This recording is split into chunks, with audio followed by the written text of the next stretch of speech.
welcome to our broadcast today. My name is Cindy Speaker. I have with me today as my guest, Attorney Nathan Goen of Gardberg Kemmerly Attorneys at Law. Hey, Nathan, how's how it are going? you? I'm good. It's been a while. I'm glad we finally got a chance to get back together for sure. I know. I'm so good to see you because for a You too. while there, we were talking regularly and it's been a little while, so this is good. Absolutely. Hopefully, I can get some good information out there today. Yes, well, you always give us great information. So we're going to talk about topic relevant to veterans, hmm and we're going to talk, it's called the Appeals Modernization Act. Yep. So tell us a little about what that is, and I believe you refer to it as AMA. Right, that's correct. So a lot of people, a lot of veterans would probably be familiar, somewhat familiar with this through the RAMP program.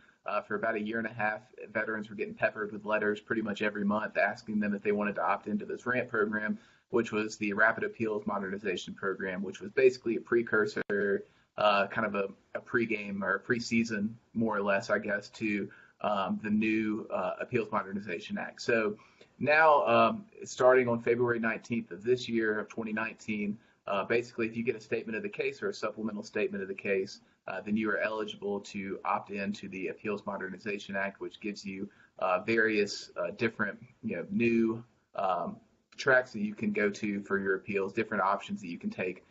That's opposed to the legacy appeals process now, which is basically all the claims are in the same docket. No matter if you want a hearing, you don't want a hearing, it doesn't matter. You're all in that same line waiting in the same, same docket. But this way, the idea is to hopefully give people options, split it up, and potentially cut down the wait times, which are just absurd at this point.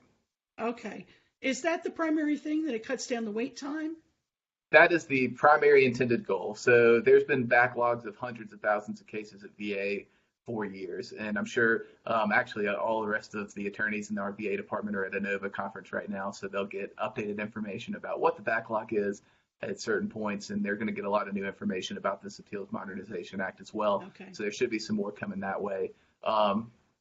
But I'm sorry, I completely forgot the question. No, that's okay. Actually, who's eligible for this?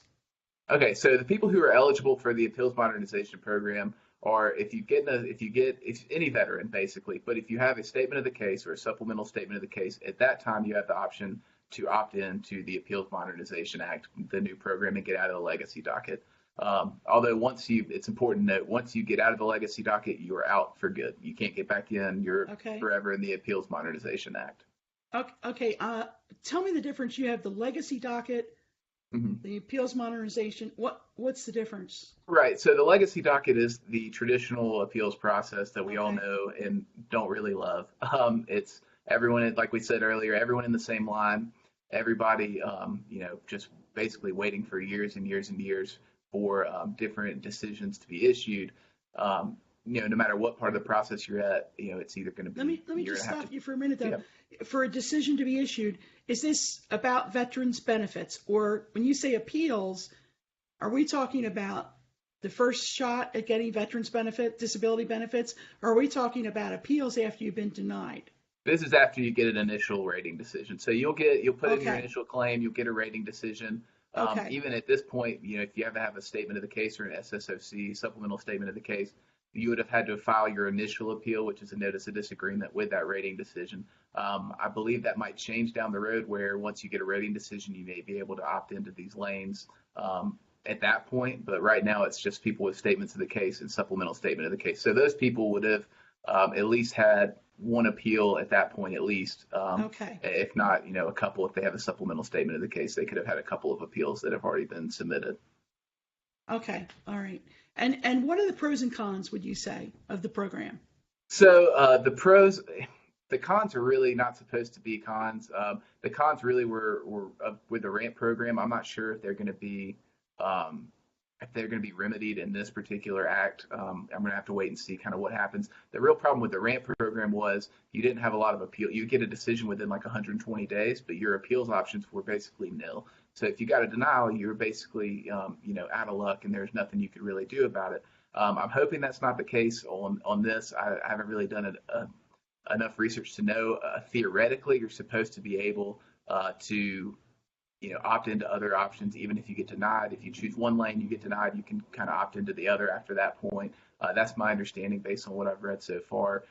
So the cons could be, potentially a lack of appeals processes or confusing appeals processes.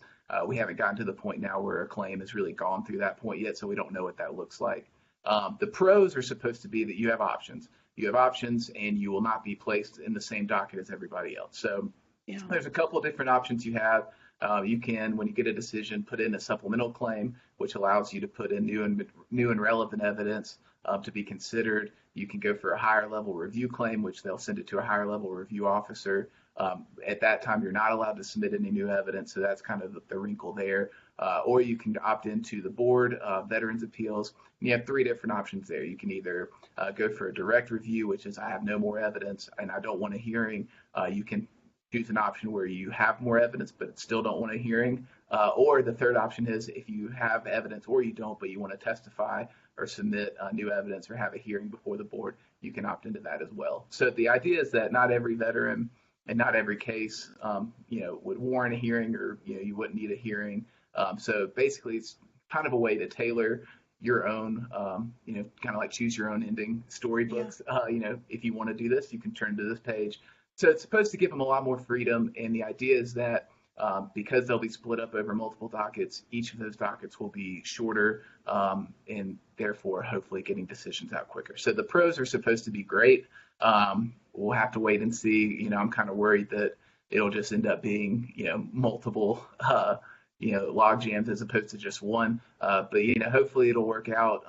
The idea of it is great. I really think the idea is great because, there's a lot of times where if you have a good medical opinion, you may not want to go to a hearing and it may take longer to get a hearing. So you just say, hey, let's let it ride with what we have. We've got good medical evidence. And sometimes that's all you need. Other times there's more nuance to cases, especially when it comes to like people who are serving in Thailand or that's one that comes to mind for Agent Orange, where you'd want to explain how you're exposed. So you may want a hearing for that because it's better to have an opportunity to have a conversation with the judge. So it really just allows you to look at your case. It's going to be a lot more interesting for attorneys too, because you get a chance to really evaluate what you want, where you want it, how you want it, and kind of, you can really represent your client's interests a lot better, I think, theoretically through this, because you can really say, hey, your case fits this lane, so we should do that. So I think it'll allow us to help our veterans a lot more and hopefully get them decisions that are favorable and come a little bit quicker than what we're used to. Yeah. The interesting thing is when I talk with you, Nathan, I always what comes to my mind most often is, boy, you really need a lawyer for this because once again, it's just very complex. And to navigate all of this on your own, I think it'd be difficult. So tell us how you can help.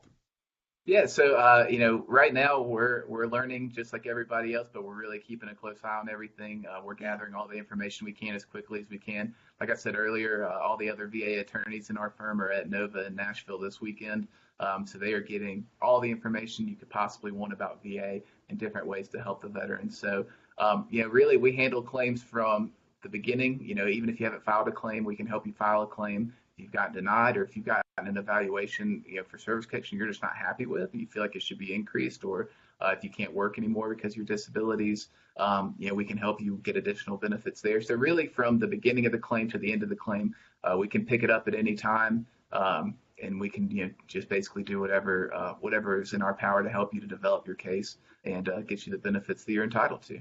Yeah. Nathan, how can they reach your firm? So they can give us a call. We are in Mobile, Alabama, and our number is 251-343-1111. They can also go to www.gardberglaw.com, Gardberg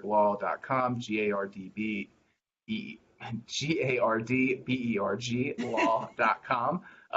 And also, it's important to note, I always like to point this out, even though we are in Mobile, the VA law is basically administrative law. So we're all accredited through the VA, which means you could be anywhere in the world, essentially anywhere in the country.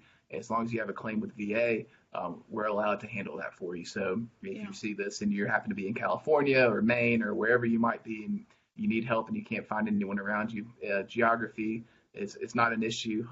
We represent people all over the United States and do I think, a very good job of that, Oh, and kind of absolutely. balancing that. So Yeah. if you're anywhere and you can see this, you can reach out to us, and we'll be able to help you if we can. Excellent.